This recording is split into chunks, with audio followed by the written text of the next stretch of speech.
ದೇಶಾದ್ಯಂತ ನ್ಯಾಯಾಲಯಗಳಿಗೆ ಬಾಂಬ್ ಬೆದರಿಕೆ ಕರೆಗಳು ನಿರಂತರವಾಗಿ ನಡೀತಾ ಇದ್ದಾವೆ. ಈ ಪ್ರಕ್ರಿಯೆಯನ್ನು ತಡೆಯುವಲ್ಲಿ ನಮ್ಮ ವ್ಯವಸ್ಥೆ ವಿಫಲವಾಗಿದೆ ಅಂತ ನಾವು ಭಾವಿಸ್ತೀವಿ. ದೇಶದ ಬಹುದೊಡ್ಡ ಅಂಗ ನ್ಯಾಯಾಂಗಕ್ಕೆ ಬೆದರಿಕೆ ಒಡ್ತಕ್ಕಂಥ ಈ ರೀತಿಯ ತಂತ್ರಗಳನ್ನು ನಾವು ಒಗ್ಗಟ್ಟಾಗಿ ವಿಫಲಗೊಳಿಸುವಂಥ ಅನಿವಾರ್ಯತೆ ಇದೆ. ಇಂಥ ಸಂದರ್ಭದಲ್ಲಿ ಸಾರ್ವಜನಿಕರಿಗೆ, ಕಕ್ಷಿದಾರರಿಗೆ ಮತ್ತು ನ್ಯಾಯಾಲಯದ ಸಮಯ, ಹಣ ಎಲ್ಲವೂ ವ್ಯರ್ಥ ಆಗ್ತಾಯಿದೆ.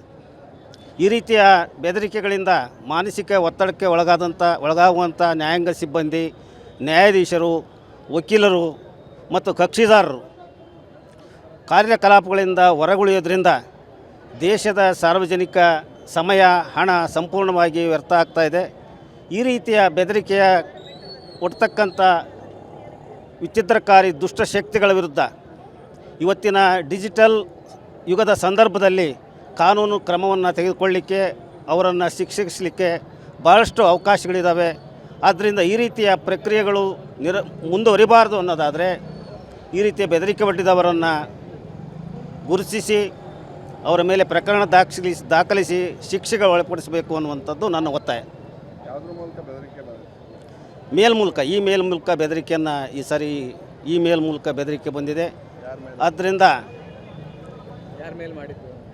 ಯಾರು ಮೇಲ್ ಮಾಡಿದ್ದಾರೆ ಏನು ಅನ್ನೋದನ್ನು ಇನ್ಮೇಲೆ ಅವರು ಇನ್ನು ವಿಚಾರಣೆಗೆ ಒಳಪಟ್ಟು ತೆಗೆದುಕೊಳ್ಬೇಕಾಗಿದೆ. ಜಿಲ್ಲಾ ನ್ಯಾಯಾಲಯಕ್ಕೆ ಮೇಲ್ ಬಂದಿದೆ, ನ್ಯಾಯಾಧೀಶರಿಗೆಲ್ಲ ಆಫೀಸಿಗೆ ಬಂದಿದೆ. CO ಇರ್ತಾರೆ, ಅವರು ಬಂದು ಓಪನ್ ಮಾಡಿದಾಗ ಈ ರೀತಿಯ ಒಂದು ಇಮೇಲ್ ಮೂಲಕ ಬಂದಿರತಕ್ಕಂಥ ಬೆದರಿಕೆ ಕರೆಯ ಆಧಾರದ ಮೇಲೆ ಪೊಲೀಸ್ ಇಲಾಖೆಗೆ ತಿಳಿಸಿ ಹೊರಗಡೆ ಕಳಿಸಿ ಇವಾಗ ತಪಾಸಣೆ ಕಾರ್ಯ ನಿರಂತರವಾಗಿ ನಡೀತಾ ಇದೆ. ತಾವು ನೋಡ್ತಾ ಇದ್ದೀರಿ, 9:30ಗೆ ಬಂದು ಅವ್ರು ನೋಡಿದಾಗ ಈ ರೀತಿಯ ಇಮೇಲ್ ಕರೆ ಬಂದಿರೋದು ಗೊತ್ತಾಗಿದೆ. ತಮಗೆ ನಾವು ನೋಡ್ತಾ ಇದ್ದೀರಿ ಎಷ್ಟು ಜನ ಹೊರಗಡೆ ಇದ್ದಾರೆ, ಕಕ್ಷಿದಾರರು ಹೊರಗಡೆ ಇದ್ದಾರೆ. ಸುಗಮವಾಗಿ ನಡೀತಕ್ಕಂಥ ನ್ಯಾಯಾಂಗದ ಕಾರ್ಯಕಲಾಪಗಳಿಗೆ ತೊಂದರೆ ಆಗ್ತಾ ಇದೆ. ಇದನ್ನು ತಡೆಯುವಂಥ ಕಾರ್ಯಕ್ಕೆ ಎಲ್ಲರೂ ಸಹ ಒಗ್ಗಟ್ಟಾಗಿ ನಾವು ಕೆಲಸ ಮಾಡಬೇಕಾಗಿದೆ. ಸರ್, ಈ ದೇಶದಲ್ಲಿ ನ್ಯಾಯಾಲಯ ಬಗ್ಗೆ ಜನಗಳಲ್ಲಿ ಅಪಾರವಾದ ಗೌರವವಿದೆ. ಏನಾದರೂ ಸ್ವಲ್ಪ ನಂಬಿಕೆ ಜನಗಳಿದೆ ಅಂದರೆ ಅದು ನ್ಯಾಯಾಲಯದಲ್ಲೇ ಮಾತ್ರ. ಅಂಥ ನ್ಯಾಯಾಲಯದಲ್ಲಿ ಈ ರೀತಿ ಬಾಂಬ್ ಬಿಟ್ಟಿದ್ದವಾಗಿ ಬೆದರಿಕೆ ಬಂದಿರುವುದು ಇದೊಂದು ವಿಷಾದನೀಯ ಸಂಗತಿ.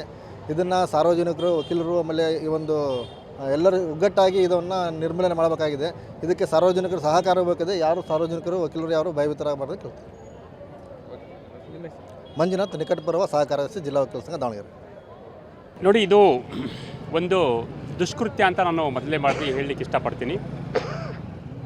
ಈ ಹಿಂದೆ ಹಲವು ತಿಂಗಳಿಂದ ನಾವು ಮಾಧ್ಯಮಗಳಲ್ಲಿ ಅಥವಾ ಪೇಪರ್ಗಳಲ್ಲಿ ನಾವೇನು ಓದ್ತಾ ಇದ್ದೀವಿ, ಕೇಳ್ತಾ ಇದ್ದೀವಿ. ಏನು ಈ ಶಾಲೆಗಳಿಗೆ ಇತ್ತು, ಈ ಬಾಂಬ್ ಬೆದರಿಕೆ ಅಂತಕ್ಕಂಥದ್ದು ಶಾಲೆಗಳಿಗಿತ್ತು. ಅದಾದ ನಂತರ ವಿಮಾನ ವಿಮಾನಗಳಿಗೆ ಬಂತು.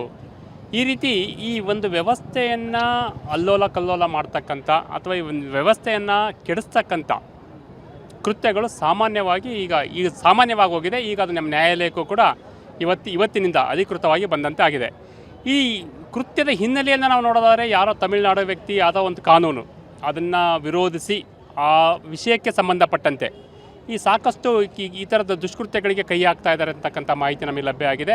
ಆ ವಿಷಯಕ್ಕೆ ಸಂಬಂಧಪಟ್ಟಂತೆ ಕರ್ನಾಟಕದಲ್ಲಿ ಇವತ್ತು 3 ಅಥವಾ 4 ಕಡೆ ದಾವಣಗೆರೆಯನ್ನು ಸೇರಿಸ್ಬಿಟ್ಟು ಬೇರೆ ಬೇರೆ ಜಿಲ್ಲೆಗಳಲ್ಲಿ ಬೇರೆ ಬೇರೆ ಸಮಯವನ್ನು ನಿಗದಿಪಡಿಸಿ ಈ ಥರ ಒಂದು ಬಾಂಬನ್ನು ನಾವು ಇಟ್ಟಿದ್ದೀವಿ, ಅದು ಇಂಥಂತೆ ಸಮಯಕ್ಕೆ ಬ್ಲಾಸ್ಟ್ ಆಗುತ್ತೆ, ಆ ಥರದ್ದೇನೋ ಒಂದು ಮಾಹಿತಿ ಇಮೇಲ್ ಮೂಲಕ ನಮ್ಮ ಮಾನ್ಯ ಜಿಲ್ಲಾ ಮತ್ತು ಸತ್ರ ನ್ಯಾಯಾಧೀಶರ ಮೇಲಿಗೆ ಬಂದಿದ್ದು. ಆ ವಿಷಯಕ್ಕೆ ಸಂಬಂಧಪಟ್ಟಂತೆ ಇವತ್ತು ಪೊಲೀಸ್ ಮುಖ್ಯಸ್ಥರೊಂದಿಗೆ ಅವರು ಚರ್ಚೆ ಮಾಡಿಬಿಟ್ಟು ಆ ವಿಷಯಕ್ಕೆ ಸಂಬಂಧಪಟ್ಟಂತೆ ಮುಂದಿನ ಕ್ರಮ ಹೆಚ್ಚಿನ ಆ ವಿಷಯ ಅದು ಸತ್ಯವೋ ಅಥವಾ ಸುಳ್ಳು ಅಂತಕ್ಕಂಥದ್ದು ಇನ್ನಷ್ಟೇ ನಮಗೆ ಪೊಲೀಸರಿಂದ ಅಧಿಕೃತವಾಗಿ ತಿಳಿಬೇಕಾಗಿದೆ.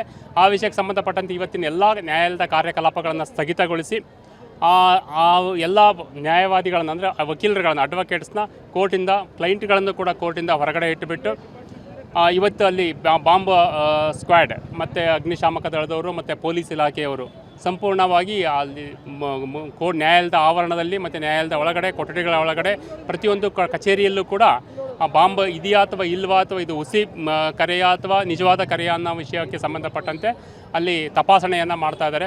ಆ ಪ್ರಕ್ರಿಯೆ ಇನ್ನೂ ಕೂಡ ಚಾಲ್ತಿಯಲ್ಲಿದೆ. ನೋಡಿ 10:30 11 ಗಂಟೆಗೆ ನಮ್ಮ ನ್ಯಾಯಾಲಯದ ಪ್ರಕ್ರಿಯೆಗಳು ಆರಂಭವಾಗಬೇಕಿತ್ತು, ಅಧಿಕೃತವಾಗಿ 11 ಗಂಟೆಗೆ ಆರಂಭವಾಗಬೇಕಿತ್ತು. 10 ಗಂಟೆಯಿಂದನೂ ಕೂಡ ಎಲ್ಲ ನ್ಯಾಯವಾದಿಗಳು ಕೂಡ ನ್ಯಾಯಾಲಯಕ್ಕೆ ಆಗಮಿಸಿದ್ದಾರೆ. ಸಾಕಷ್ಟು ಜನ, ಸಾವಿರಾರು ಸಂಖ್ಯೆಯಲ್ಲಿ ಕಕ್ಷಿದಾರರು ಆಗಮಿಸಿದ್ದಾರೆ. ಬೇರೆ ಬೇರೆ ಕಡೆಯಿಂದ ಕೂಡ ಕಕ್ಷಿದಾರರು ಬಂದಿದ್ದಾರೆ. ಅದೇ ರೀತಿ ಬೇರೆ ಬೇರೆ ಕಡೆಯಿಂದ ಕೂಡ ನ್ಯಾಯವಾದಿಗಳು ತಮ್ಮ ಪ್ರಕರಣಗಳಿಗೆ ಸಂಬಂಧಪಟ್ಟಂತೆ ಇವತ್ತು ಕೋರ್ಟಿಗೆ ಬಂದಿದ್ದಾರೆ. ಈ ಒಂದು ಸಣ್ಣ ಕರೆ, ಇದು ಹುಸಿಯಾಗಿರ್ಬೋದು ಅಥವಾ ನಿಜ ಆಗಿರ್ಬೋದು, ಈ ಒಂದು ಕರೆಯಿಂದ ಇಡೀ ವ್ಯವಸ್ಥೆ ನಮಗೆ ಇಲ್ಲಿ ಅಲ್ಲೋಲ ಕಲ್ಲೋಲ ಆಗಿದೆ. ಇದಕ್ಕೆ ಕಾರಣ ಹುಡುಕಬೇಕು. ಈಗ ನೋಡಿ, ಕಳೆದ 4-5 ತಿಂಗಳುಗಳಿಂದನೂ ಕೂಡ ಇದು ನಿರಂತರವಾಗಿ ನಡೀತಾ ಇದೆ. ಈ ಥರ ಹುಸಿ ಬಾಂಬ್ ಕರೆ ಅಂತ ನಾವು ಮಾಧ್ಯಮಗಳಲ್ಲಿ ನಿರಂತರವಾಗಿ ನೋಡ್ತಾ ಇದ್ದೀವಿ. ಅದರಿಂದ ಯಾವುದೇ ಕೂಡ ಪ್ರತಿಫಲ ಸಿಗ್ತಾ ಇಲ್ಲ. ಇವತ್ತು ಟೆಕ್ನಾಲಜಿ ಇಷ್ಟು ಮುಂದುವರೆದಿದೆ, ಸಾಕಷ್ಟು ಇಕ್ವಿಪ್ಮೆಂಟ್ಸ್ ಬಂದಿದೆ. ಆ್ಯಕ್ಚುಲಿ ಎಲ್ಲಿ ಬಾಂಬ್ ಇದೆ ಅಂತಕ್ಕಂಥದ್ದನ್ನು ಸ್ಪಷ್ಟವಾಗಿ, ನೇರವಾಗಿ, ನಿಖರವಾಗಿ ಕಂಡುಹಿಡಿಯಬಹುದಾದಂಥ ವ್ಯವಸ್ಥೆ ಇವತ್ತು ಇದ್ದರೂ ಕೂಡ ಈ ಥರದ ಹುಸಿ ಬಾಂಬ್ ಬೆದರಿಕೆಗೋಸ್ಕರ ಇಂಥ ವ್ಯವಸ್ಥೆ, ಇಡೀ ವ್ಯವಸ್ಥೆಯನ್ನು ನಾವು ರಸ್ತೆ ಮೇಲೆ ನಿಲ್ಲಿಸ್ಕೊಂಡು ಅದನ್ನು ತನಿಖೆ ಮಾಡೋದು ಅಥವಾ ಅದನ್ನು ಹುಡುಕೋದು ಅಥವಾ ಅದನ್ನು ಇಷ್ಟು ಮೈನ್ಯೂಟಾಗಿ ನಾವು ಎಕ್ಸಾಮಿನ್ ಮಾಡಬೇಕಾದ ಪರಿಸ್ಥಿತಿ ನಮ್ಮಲ್ಲಿ ಇವತ್ತಿಗೂ ಕೂಡ ಇದೆ.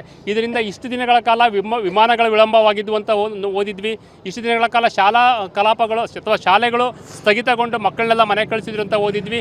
ಇವತ್ತು ಇನ್ನೊಂದು ನ್ಯೂಸ್ ನಮಗೆ ಇವತ್ತು ಬರ್ತಾ ಇರೋದು ಏನಪ್ಪ ಅಂದರೆ, ನಮಗೆ ಇವತ್ತು ಹೊಸ ನ್ಯೂಸ್ ನಾವೇನು ನೋಡ್ಬೋದಾಗುತ್ತೆ ಅಂದರೆ, ನ್ಯಾಯಾಲಯದ ಸಂಪೂರ್ಣ ಕಲಾಪಗಳನ್ನು ಸ್ಥಗಿತಗೊಳಿಸಿ ಕಕ್ಷಿದಾರರನ್ನು ಮತ್ತು ವಕೀಲರನ್ನು ಮನೆ ಕಳಿಸಿದ್ರು ಅಂತ ಹೇಳ್ಬಿಟ್ಟು ನೋಡೋ ಅಂಥ ಅಥವಾ ಕೇಳೋ ಅಂಥ ಅಥವಾ ಓದೋ ಅಂಥ ಪರಿಸ್ಥಿತಿ ಇವತ್ತು ಬಂದೊದಗಿದೆ.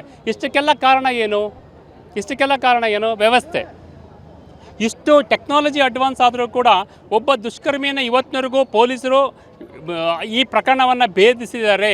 ಈ ಪ್ರಕರಣದಲ್ಲಿ ಇಂತಿಷ್ಟು ಆರೋಪಿಗಳನ್ನು ಬಂಧಿಸಿದ್ದಾರೆ.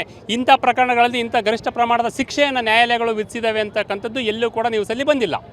ಅಲ್ಲಿಗೆ ಇಷ್ಟು ತಿಂಗಳುಗಳಿಂದ ಅಥವಾ ಇಷ್ಟು ವರ್ಷಗಳಿಂದ ಇಂಥ ಪ್ರಕರಣಗಳು ಪದೇ ರಿಪೀಟ್ ಆಗ್ತಾ ಇದ್ದರೂ ಕೂಡ, ಪುನರಾವರ್ತನೆಗೊಳ್ತಾ ಇದ್ದರೂ ಕೂಡ, ಯಾತಕ್ಕೋಸ್ಕರ ಇದಕ್ಕೊಂದು ಅಂತ್ಯ ಸಿಗ್ತಾ ಇಲ್ಲ ಅಥವಾ ಯಾಕೋಸ್ಕರ ಈ ಥರದ್ದು ಒಂದು ಫೇಕ್ ಮೆಸೇಜ್ಗಳನ್ನು ಕಳಿಸ್ತಕ್ಕಂಥ ವ್ಯಕ್ತಿಗಳನ್ನು ಪೊಲೀಸರು ಇಷ್ಟೊಂದು ಟೆಕ್ನಾಲಜಿ ಅಡ್ವಾನ್ಸ್ ಆಗಿದ್ದು ಕೂಡ ಹಿಡಿಲಿಕ್ಕೆ ಯಾಕೆ ಸಾಧ್ಯತೆ ಆಗ್ತಾ ಇಲ್ಲ ಅಂತಕ್ಕಂಥದ್ದೇ ಇವತ್ತು ಪ್ರಶ್ನಾರ್ಥಕವಾದ ವಿಷಯ ಆಗಿದೆ.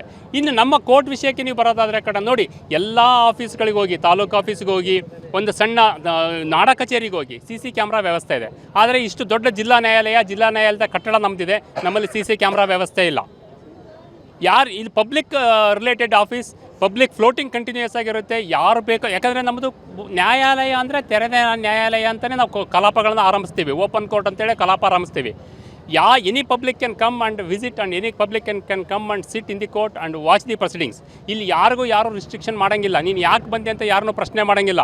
ಅಟ್ ದ ಮೋಸ್ಟ್ ಮೊನ್ನೆ ಯಾವುದೋ ಒಂದು ದುಷ್ಕೃತ್ಯ ನಡೀತು ಅಂತ ಹೇಳ್ಬಿಟ್ಟು ಮೆಟಲ್ ಡಿಟೆಕ್ಟರ್ಸ್ನ ರೀಸೆಂಟಾಗಿ ನಾವು ಇನ್ಸ್ಟಾಲೇಷನ್ ಮಾಡ್ಕೊಂಡಿದ್ದಾರೆ. ಅವು ಕೂಡ ಇಲ್ಲಿ ಕೆಲಸ ಮಾಡ್ತಿದ್ದೇವೆ. ಆದರೆ ಒಳ ಬರ್ತಕ್ಕಂಥ ವ್ಯಕ್ತಿ ನೀನು ಯಾಕೆ ಬಂದೆ ಅಂತ ಯಾರೂ ಪ್ರಶ್ನೆ ಮಾಡೋಂಗಿಲ್ಲ. ಹೊರಗಡೆ ಹೋಗ್ತಕ್ಕಂಥ ವ್ಯಕ್ತಿನ ನೀನು ಯಾಕೆ ಹೋದೆ ಅಂತ ಪ್ರಶ್ನೆ ಮಾಡೋಂಗಿಲ್ಲ. ಇಷ್ಟೆಲ್ಲ ನಮ್ಮದು ಪಬ್ಲಿಕ್ ಫ್ಲೋಟಿಂಗ್ ಪ್ಲೇಸ್ ಇದ್ದರೂ ಕೂಡ ದಿನಕ್ಕೆ 5,000 to 10,000 ಜನ ಕಕ್ಷಿದಾರರು, ನ್ಯಾಯವಾದಿಗಳು ಬೇರೆ ಬೇರೆ ಕಡೆಯಿಂದ, ಬೇರೆ ಬೇರೆ ಪ್ರದೇಶದಿಂದ, ಬೇರೆ ಬೇರೆ ರಾಜ್ಯದಿಂದ, ಬೇರೆ ಬೇರೆ ದೇಶದಿಂದ ನ್ಯಾಯಾಲಯಗಳಿಗೆ ಬರ್ತಾ ಇದ್ದರೂ ಕೂಡ ನಮ್ಮ ಕೋರ್ಟ್ನಲ್ಲಿ ಒಂದು CC ಕ್ಯಾಮ್ರಾ ವ್ಯವಸ್ಥೆ ಇಲ್ಲ. ಇಂಥ ಒಂದು ದುಷ್ಕೃತ್ಯ ನಡೆದಿದೆ ಅಂತ ಒಂದು ಮೆಸೇಜ್ ಬಂದ ತಕ್ಷಣಕ್ಕೆ ನಮಗೆ at least if the building is well equipped, ಸಂಪೂರ್ಣ ನಮಗೆ ತಾಂತ್ರಿಕವಾಗಿ ನಮ್ಮ ಬಿಲ್ಡಿಂಗ್ ಸಂಪೂರ್ಣವಾಗಿ ಎಲ್ಲ ರೆಡಿ ಇತ್ತು, CC ಕ್ಯಾಮ್ರಾ ಇತ್ತು ಅಂದರೆ ಅಟ್ಲೀಸ್ಟ್ ನಾವು ವಿ ಕ್ಯಾನ್ ವಾಚ್. ಯಾರು ಎಂಟ್ರ್ ಆದರೂ, ಯಾರು ಎಕ್ಸಿಟ್ ಆದರೂ, ಯಾರು ಸಸ್ಪೆಕ್ಟ್ ಇದ್ದಾರೆ ಇಲ್ಲಿ, ಅದನ್ನೆಲ್ಲ ನಾವು ನೋಡ್ಬೋದು. ಆದರೆ ಇಲ್ಲಿ ವ್ಯವಸ್ಥೆನೇ ಇಲ್ಲ. ನಾವೆಲ್ಲರೂ ಕೂಡ ಕಾನೂನು ವಿರೋಧವಾಗಿ ನೋಡಿ, ದಾವಣಗೆರೆ ಜಿಲ್ಲಾ ನ್ಯಾಯಾಲಯದಲ್ಲಿ ಬೆಳಿಗ್ಗೆ 10 ಗಂಟೆಯಿಂದ ಈ 12:30ವರೆಗೂ ತುಂಬ ಭಯದ ಕಹಿ ವಾತಾವರಣ ಇತ್ತು. ಬೆಳಗ್ಗೆ 10 ಗಂಟೆಯ ಸುಮಾರಿಗೆ ಜಿಲ್ಲಾ ನ್ಯಾಯಾಲಯದ ಕಚೇರಿಗೆ, CEO ಕಚೇರಿಗೆ ಒಂದು ಇಮೇಲ್ ಕರೆ ಬರುತ್ತೆ. ಈ ನಮ್ಮ ಜಿಲ್ಲಾ ನ್ಯಾಯಾಲಯಕ್ಕೆ ನಾವು RDX ಬಾಂಬನ್ನು ಸ್ಪ್ರೆಡ್ ಮಾಡ್ತಾ ಇದ್ದೀವಿ 12:30ಕ್ಕೆ ಅಂತ ಮೇಲ್ಗಳನ್ನು ಒಂದ್ರ ಮೇಲೆ ಒಂದು ಮೇಲೆ. ಇದರಿಂದ ಸಹಜವಾಗಿ ಆಡಳಿತ ವರ್ಗ ಭಯಗೊಂಡು, ಆತಂಕಗೊಂಡು ನಮ್ಮೆಲ್ಲರಿಗೂ ಎಚ್ಚರಿಕೆಯನ್ನು ಕೊಡ್ತು. ಯಾರು ನ್ಯಾಯಾಲಯದ ಕಲಾ ಕಾರ್ಯಕ್ರಮ ನಡೆಯೋದಿಲ್ಲ, 12:30 ತನಕ ಹೊರಗಿರಿ ಅಂತ ಹೇಳಿ ಜಿಲ್ಲಾ ನ್ಯಾಯಾಧೀಶರು, ಎಲ್ಲ ನ್ಯಾಯಾಧೀಶರನ್ನು ಒಳಗೊಂಡಂತೆ ಸಾವಿರಾರು ಜನ ಕಕ್ಷಿದಾರರು, ಸಾವಿರಾರು ಜನ ವಕೀಲರು ಇಂದು ಹೊರಗಡೆ ಇದ್ವಿ, ಭಯದ ವಾತಾವರಣದಲ್ಲಿದ್ವಿ. ಮಧ್ಯೆ ಪೊಲೀಸ್ ಇಲಾಖೆ, ರಕ್ಷಣಾ ಇಲಾಖೆಯವರು, ಬೇರೆ ಬೇರೆ ಯಾರು ಅದರ ಟೆಕ್ನಾಲಜಿ ಅಂತ ಕರಿತೀವೋ ತಂತ್ರಜ್ಞಾನರನ್ನೆಲ್ಲ ಕರೆಸಿ, ಶ್ವಾನದಗಳನ್ನು ಕರೆಸಿ ಎಲ್ಲ ಒಂದು ಪರಿಶೀಲನೆ ಮಾಡಿದರು. ಇಡೀ ಜಿಲ್ಲಾ ನ್ಯಾಯಾಲಯದ ಆವರಣಗಳನ್ನು ಹಿಂದೆ ಮುಂದೆ ಎಲ್ಲ ಸಾಹೇಬರುಗಳ, ನ್ಯಾಯಾಧೀಶರುಗಳ ಈ ಕಾರುಗಳನ್ನು ಸಹ ಚೆಕಪ್ಪನ್ನು ಮಾಡಿದರು, ಅವ್ರ ಚೇಂಬರ್ಗಳನ್ನು ಚೆಕಪ್ ಮಾಡಿದರು, ಬೈಕ್ಗಳು ಕೆಲವನ್ನು ಮಾಡಿದರು. ಒಟ್ಟಾರೆ ಈ ಥರದ ವಾತಾವರಣ ಕಳೆದ 7-8 ವರ್ಷಗಳಿಂದ ಈ ದೇಶದಲ್ಲಿ, ದಾವಣಗೆರೆಗಷ್ಟಲ್ಲಿ ಈ ದೇಶದಲ್ಲಿ ನಡೀತೈತೆ. ಇದು ಆಗಬಾರ್ದು. ಸರ್ಕಾರಗಳು ಪೂರ್ವಭಾವಿಯಾಗಿ ಅವರಿಗೆ ಒಂದು ಯೋಜನೆಯನ್ನು, ಸಿದ್ಧತೆಯನ್ನು, ರಕ್ಷಣೆಯನ್ನು ಕೊಡಬೇಕು. ಯಾರು ಆರೋಪಿ ಅಂತ ಕಂಡು ಬರ್ತಾನೋ ಶೀಘ್ರದಲ್ಲಿ ಪರಿಶೀಲನೆ ಮಾಡಬೇಕು. ಆರೋಪಿ ಹಿಡಿಯೋದಾಗೆ ನಿಧಾನ ಆಗಬಾರ್ದು. ನಿಧಾನ ಆಗಿ ಮತ್ತೆ ಶಿಕ್ಷೆ ಕೊಟ್ಟದ್ದನ್ನು ಅಪರಿಪೂರ್ಣ ಶಿಕ್ಷೆಗಳು ಆಗಬಾರ್ದು. ಕಠಿಣ ಶಿಕ್ಷೆಯನ್ನು ಕೊಡಬೇಕು. ಶೀಘ್ರದಲ್ಲಿ ಪರಿಶೀಲನೆ ಮಾಡಬೇಕು. ಅವ್ರನ್ನೆಲ್ಲ ಗುರುತಿಸಬೇಕು. ಗುರುತಿಸಿ ಅಂಥ ಆರೋಪಿಯನ್ನು ಕಟಕಟಗೆ ನಿಲ್ಲಿಸಿ ಕಠಿಣ ಶಿಕ್ಷೆಯನ್ನು ಕೊಟ್ಟರೆ ಭಯದ ವಾತಾವರಣಗಳು ಈ ಥರ ಇನ್ನೊಮ್ಮೆ ಮಾಡಲ್ಲ. ಇವತ್ತು ಸಾವಿರಾರು ಲಕ್ಷಾಂತರ ಕೋಟ್ಯಾಂತರ ಹಣನೂ ಸಹ ವೆಚ್ಚ ಆಗ್ತೈತಿ. ಇಡೀ ದೇಶದಲ್ಲಿ ಧಾರವಾಡ ಮತ್ತು ಕರ್ನಾಟಕದಲ್ಲಿ ವಿಶೇಷವಾಗಿ ಧಾರವಾಡ, ಗುಲ್ಬರ್ಗ, ದಾವಣಗೆರೆ, ಕೊಡಗು, ಬೆಂಗಳೂರು ಎಲ್ಲ ನ್ಯಾಯಾಲಯಗಳಿಗೆ ಇತ್ತಿರಿ ಕರೆಗಳು ಬಂದಿದ್ದಾವೆ. ಇದನ್ನು ಆಗಬಾರ್ದು ಅಂತೇಳಿ ನಮ್ಮ ಆಗ್ರಹ ಇದೆ ವಕೀಲರ ಪರವಾಗಿ. ಇವತ್ತು ನೋಡಿ ಎಷ್ಟು ಒಂದು ಇಂಪಾರ್ಟೆಂಟು ತೀರ್ಪುಗಳಿದ್ದು, ಒಂದು ನ್ಯಾಯದಾನ ಮಾಡುವಾಗ ಸಹಜವಾಗಿ ಬಹಳ ಕೆಲವರಿಗೆ ಅನುಕೂಲ ಅಂದರೆ ಅನಾನುಕೂಲ ಆಗಿದೆ ಅಂದರೆ ಹೇಳೋಕ್ಕೆ ಸಾಧ್ಯವಿಲ್ಲದಷ್ಟು ನಷ್ಟ ಆಗಿದೆ. ಅದು ತೀರ್ಪಿನಲ್ಲಿರ್ಬೋದು, ಆರ್ಥಿಕವಾಗಿರ್ಬೋದು, ಮಾನಸಿಕವಾಗಿರ್ಬೋದು, ದೈಹಿಕವಾಗಿ ಎಲ್ಲ ರೀತಿಯಲ್ಲಿ ಇವತ್ತು ಸಾವಿರಾರು ಜನರಿಗೆ ತೊಂದರೆ ಆಗಿದೆ. ದೇಶಕ್ಕೆ ಹೋದರೆ ಲಕ್ಷಾಂತರ ಕೋಟ್ಯಾಂತರ ಜನರಿಗೆ ಇದರಿಂದ ಅನ್ಯಾಯ ಆಗಿದೆ, ನಷ್ಟ ಆಗಿದೆ ಹಣ. ಇದು ಆಗಬಾರ್ದು ಅಂತ ಹೇಳಿ ಶೀಘ್ರದಲ್ಲಿ ಈ ಆರೋಪಿಗಳನ್ನು ಈಗೆಲ್ಲ ಮುಗೀತು. 12:30 ತನಕ ಕಾದದ್ದಾಯಿತು, ನೋಡಿ ಆಯಿತು. ಈಗ ಆತಂಕವನ್ನು ಬಿಟ್ಟು, ಭಯದ ವಾತಾವರಣವನ್ನು ಬಿಟ್ಟು ಈಗ ನಾವೆಲ್ಲ ಮತ್ತೆ ಸಂತೋಷವಾಗಿ ದಿನನಿತ್ಯದ ಎಂದಿನಂಥ ಕಾರ್ಯಕಲಾಪಗಳಿಗೆ ಹೋಗಿ ನಮ್ಮ ಎವಿಡೆನ್ಸು, ಸಾಕ್ಷಿಗಳು, ನಮ್ಮ ಆರ್ಗ್ಯುಮೆಂಟ್ಗಳನ್ನು ಸಂತೋಷ ಮಾಡಲಿಕ್ಕೆ ಒಳಗೆ ಹೋಗ್ತಾ ಇದ್ದೀವಿ. ಈಗಾಗಲೇ ಮತ್ತೆ ಸಿಟ್ಟಿಂಗ್ ಸ್ಟಾರ್ಟ್ ಆಗಿದೆ. ನ್ಯಾಯಾಲಯದ ಕಾರ್ಯಕಲಾಪಗಳು ಆಗ್ತಾ ಇದ್ದಾವೆ.